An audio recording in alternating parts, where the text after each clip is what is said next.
नमस्कार, मैं अश्वत्थामा दीक्षित। साथियों, ये मेरा official channel daily media network है जिस पर मैं आप सभी को पेंशन से जुड़ी हर जरूरी और अहम खबर देता हूं। अगर आपने अभी तक हमारे इस चैनल को सब्सक्राइब नहीं किया है तो पेंशन से जुड़ी हर जरूरी खबर पाने के लिए अभी डेली मीडिया नेटवर्क को जरूर सब्सक्राइब करें। इस वक्त की पेंशन धारकों के लिए पेंशन बढ़ोतरी को लेकर बड़ी खबरें निकल कर सामने आ चुकी है। जी हाँ दोस्तों, ईपीएफओ बोर्ड बैठक को लेकर शानदार अपडेट जो है आप सभी के लिए निकल कर सामने आ चुका है। एम्प्लॉय पेंशन स्कीम यानी कि ईपीएस 95 के तहत मिलने वाली न्यूनतम पेंशन को लेकर हो सकता है आप सभी के लिए बड़ा फैसला। इसे 1000 रुपए से बढ़ाकर 9000 रुपए करने की हो रही है। आप सभी के लिए बड़ी मांग, बड़ी डिमांड। जी हाँ, तो दोस्तों आखिरकार ईपीएफओ के बोर्ड की बैठक को लेकर कौन सा अपडेट आया है। एम्प्लॉय पेंशन स्कीम के तहत न्यूनतम पेंशन जो है वह 9000 रुपए तक बढ़ाने की मांग को लेकर किस तरीके से बड़ा अपडेट आया है, किस तरीके से बड़ी मांग रखी गई है, इसके बारे में आज इस वीडियो के अंदर आप सभी को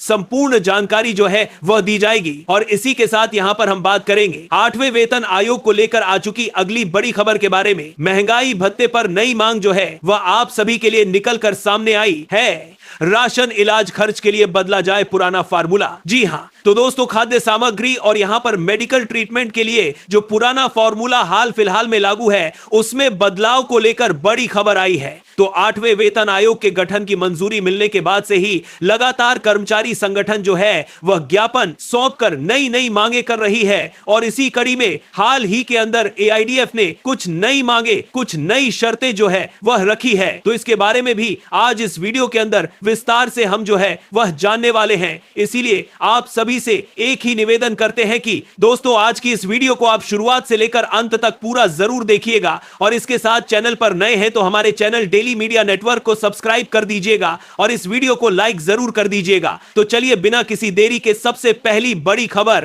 की ओर चलते हैं। ईपीएफओ की बोर्ड बैठक को लेकर आज की इस वीडियो के अंदर हम बात करते हैं जिसमें एम्प्लॉय पेंशन स्कीम के तहत मिलने वाली न्यूनतम पेंशन को लेकर बड़ा फैसला जो है वह होने वाला है। और यह फैसला इसे 1000 रुपए से बढ़ाकर 9000 रुपए करने की जो मांग हो रही है उसे देखते हुए हो सकता है तो यह बहुत ही ज्यादा महत्वपूर्ण होगा। तो चलिए विस्तार से बात करते हैं। देखिए आज ईपीएफओ की बोर्ड की बैठक होनी है और इसमें एम्प्लॉय पेंशन स्कीम यानी कि ईपीएस 95 के तहत मिलने वाली मिनिमम पेंशन बढ़ने पर जो फैसला है वह हो सकता है। लंबे समय से मिनिमम पेंशन बढ़ाने की जो डिमांड है वह हो रही है और अभी कर्मचारी भविष्य निधि संगठन यानी कि ईपीएफओ ने मिनिमम पेंशन 1000 रुपए तक की तय की है। तो यहां पर स्टैंडिंग कमेटी ने भी इसको लेकर सिफारिश जो है वह आप सभी के लिए की है। संसद की स्टैंडिंग कमेटी ने मिनिमम पेंशन की राशि को 1000 रुपए से बढ़ाकर 3000 रुपए तक करने की सिफारिश जो है वो की थी। हालांकि पेंशनर्स जो है वो डिमांड कर रहे हैं कि पेंशन राशि बहुत कम है, इसे बढ़ाकर कम से कम 9000 रुपए प्रति महीना तक किया जाना चाहिए। ईपीएफओ बोर्ड मेंबर और भारतीय मजदूर संघ की डिमांड है कि कर्मचारी के रिटायरमेंट से ठीक पहले की आखिरी सैलरी के अनुसार पेंशन जो है वो तय की जानी चाहिए। अभी यहां पर जो है अंतिम 5 साल के वेतन का औसत जो है वो देखा जाता है।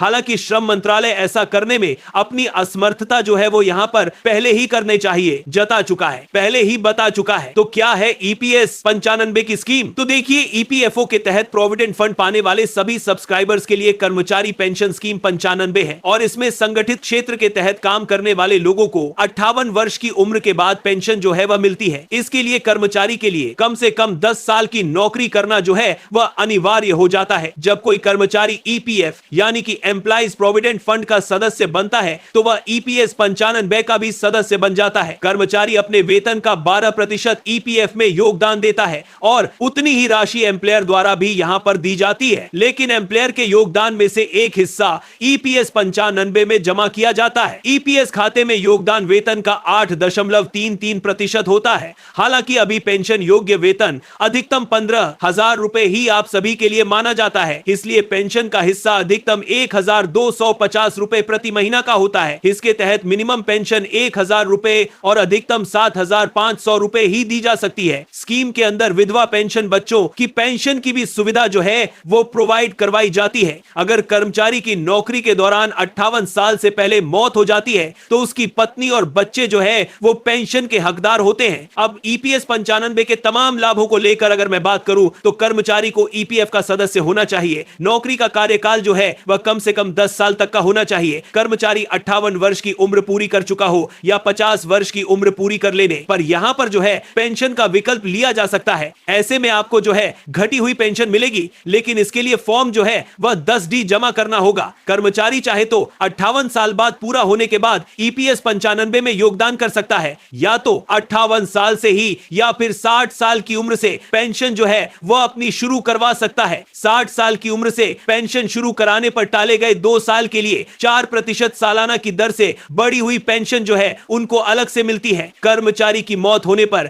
उनका परिवार पेंशन पाने का जो हकदार है वो हो सकता है। अगर किसी कर्मचारी की सर्विस 10 साल से कम है तो उन्हें 58 साल की आयु में पेंशन अमाउंट निकालने का जो विकल्प है उसको मिल जाता है, उसमें पूरी तरीके से छूट दी जाती है। तो ये बहुत बड़ा साल करते हैं। अपडेट जो है हाल फिलहाल में आप सभी पेंशन धारकों के लिए निकल कर सामने आ चुका है। वहीं इसी के साथ दोस्तों बात करते हैं 8वें वेतन आयोग को लेकर निकल कर आ चुकी बड़ी अपडेट के बारे में। महंगाई पर नई मांग, नई डिमांड जो है वो सामने आई है। राशन इलाज खर्च के लिए बदला जाए पुराना फार्मूला। जी हां, तो दोस्तों आखिरकार 8वें वेतन आयोग को लेकर निकल कर आ चुकी बड़ी अपडेट के बारे में। वहीं जब दोस्तों बड़ी अपडेट के बारे में ये दोस्तों गारी 8वें वेतन आयोग को लेकर निकल कर आ चुकी बड़ी अपडेट के बारे में कि गठन की मंजूरी मिलने के बाद से ही लगातार जो कर्मचारी संगठन है वो ज्ञापन सौंपकर नई नई मांगे कर रही हैं। और इसी कड़ी के अंदर हाल ही में आप सभी के लिए एआईडीएफ ने भी कुछ नई मांगे जो हम सभी के लिए रखी है। और इन मांगों के अंदर बताया गया है कि तरस सुपर गेंद को तरस सुपर कर नई नई मांगे कर रही हैं, जो अब देश को देखकर सरकार के संभावित है। लगातार जो कर्मचारी संगठन है जो बच्चे से संभावित है, तो तरस सुपर कर्मचारी संगठन है जो एचआर का संभावित है, जो कर्मचारी संगठन है जो ज्ञापन सौंपकर कर्मचारी संगठन है, जो कर्मचारी संगठन है जो ज्ञापन सौंपकर कर्मचारी संगठन है, जो ज्ञापन सौंपकर कर्मचारी संगठन है, जो ज्ञापन सौंपकर कर्मचारी संगठन है, जो ज्ञापन सौंपकर कर्मचारी संगठन है, जो राशन सामग्री, खाद्य सामग्री और साथ ही मेडिकल ट्रीटमेंट जो इलाज का खर्च है उनके लिए जो पुराना फॉर्मूला लागू है उसे बदला जाना चाहिए। तो कौन कौन सी मांगे की गई, किस तरीके से मांगे हुई, क्या क्या फायदा होगा और कैसे फायदा होगा, चलिए इसके बारे में विस्तार से जो जानकारी है वो यहां पर हम जानने की कोशिश करते हैं। 8वें वेतन आयोग के गठन की मंजूरी मिलने के बाद से ही तमाम कर्मचारी संगठन ज्ञापन सौंपकर नई नई मांगे सरकार के सामने रख रहे हैं। कभी वेतन भत्ते में बदलाव की मांग होती है तो कभी पेंशन के फार्मूले को बदलने की मांग होती है। इसी कड़ी में हाल ही में एक और केंद्रीय कर्मचारी संगठन ने डीए और डीआर में फार्मूले को बदलने की मांग जो है वह आयोग से कर दी है, जिस पर अब जो है आयोग के द्वारा विचार जो है किया जाएगा, विमर्श जो है वो किया जाएगा। तो एआईडीएफ की क्या है मांगे? दरअसल हाल ही में all India defence employed federation ने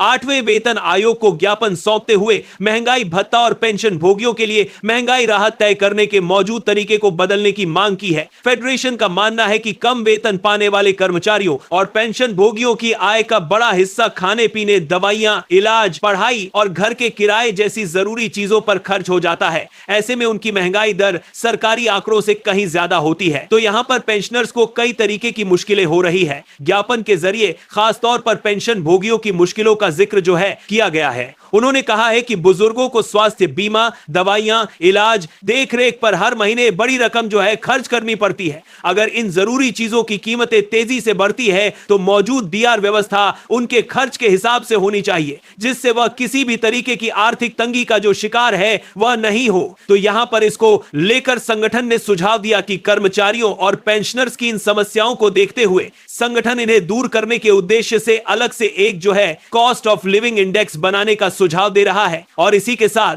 बुजुर्गों की देखरेख से जुड़े खर्चों को वेतन और पेंशन तय करते समय ज्यादा महत्व देने और फिटमेंट फैक्टर में बदलते खर्च की आदतों को शामिल करने की जो मांग है वह की गई है। आपको बता दें कि फिलहाल डीओ और डीआर की गणना all India consumer price index के आधार पर जो है वह की जाती है और इस तरीके को में ही यहां पर बदलने की मांग संगठन के द्वारा की जा रही है। उसके बाद ज्यादा फायदा जो है बुजुर्गों को देने की बात एक बार फिर से आप सभी के लिए निकल कर सामने आ चुकी है। पेंशन से जुड़ी ऐसी ही और भी महत्वपूर्ण खबरों को लगातार देखने के लिए आप सभी लोग हमारे इस official channel daily media network को अभी सब्सक्राइब करें